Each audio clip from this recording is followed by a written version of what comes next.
Hi friends, మన ఆరోగ్యం మన చేతుల్లో అండి. ప్రతి ఒక్కరికి ఇప్పుడు బీపీ కంపల్సరీ వస్తుందండి.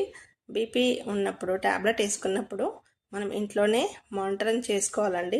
ఒక్కొక్కసారి తల తిరుగుతూ ఉంటుంది, ఒక్కొక్కసారి పడిపోయినట్లు చక్కెర వస్తూ ఉంటుంది. నడవలేని పరిస్థితిలో కూడా రావచ్చండి. ఎక్కువ అయినప్పుడు తల తిరగడం జరుగుతుంది, తక్కువైనప్పుడు చెమటలు పట్టడం, అలాంటి సిమ్టమ్స్ అయితే ఉంటాయి. డిజిటల్ మానిటర్ అయితే తెచ్చుకొని బీపీ ఆపరేటర్స్ మన ఇంట్లో పెట్టుకోవాలండి. ఇది ఆమ్రాన్ కంపెనీ సెల్ మోడల్ ఇచ్చారండి. కొన్ని ఏమో ఛార్జింగ్ మోడల్ కూడా ఉంటాయి. పైనదేమో సిస్టాలిక్, కింద డయాస్టాలిక్, పల్స్ రేట్ ఇచ్చారు. హార్ట్ రేట్ అనమాట. సిస్టాలిక్ 120 ఉండాలి, డయాస్టాలిక్ 80 ఉండాలి. హార్ట్ రేట్ కూడా 70 నుంచి 80 ఆ మధ్యలో ఉంటుందండి. ఇది బీపీ కఫ్ బెల్ట్ కట్టినప్పుడు ఎడమ పక్కన ఇలా టైట్గా టై చేసి పైప్ అనేది మధ్యలోకి ఉండాలండి.